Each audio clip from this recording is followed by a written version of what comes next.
Is it the tobacco that I place, or with whom I share my space? Is it the medicines that I burn, or the yoga time that I yearn? Nikki Solomon is Métis and Anishinaabe. Her father later acquired status from his community of Batchewana, where she is also now a member. It's one of the inspirations for her children's book, Indigenous. That story is kind of my journey, but I know so many other people can relate to it.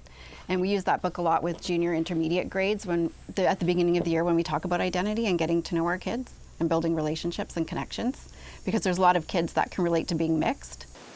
Solomon's writing career began during COVID in an unconventional sort of way with her first book, Bubbly Beth, about a girl who loves bubbles. The idea came on a sleepless night. But toss and turn, could not get back to sleep. So I thought I better just write it down. So I wrote it down, and then in the morning my husband said, you didn't sleep last night. Why not? And I said, well, I think I wrote a story. And he said, oh, why? I said, I don't know why. But he said, well, let me hear it. And I said, okay, because I had just intended on writing it and putting it away and not looking at it again, probably. So I read it to him and read it to the kids, and he said, I think that's good. I think you could be an author.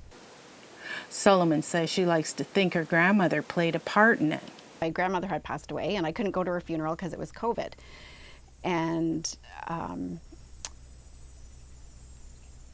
I like to think that she helped me write this book.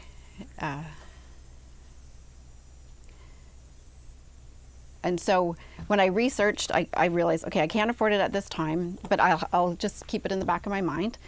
And my dad had come and said he settled my grandma's estate, and he had just happened to have some money that she thought she would want us to have. And so the amount that he gave me was exactly the amount needed to publish Bubbly Beth.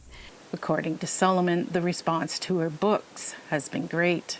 When I came to Durham, and we had all these self-identified students that were sitting there, and a lot of them just new to this identity, and if they didn't go to a powwow and they didn't know about the medicine wheel, they didn't see themselves as being Indigenous, they didn't see themselves in those books.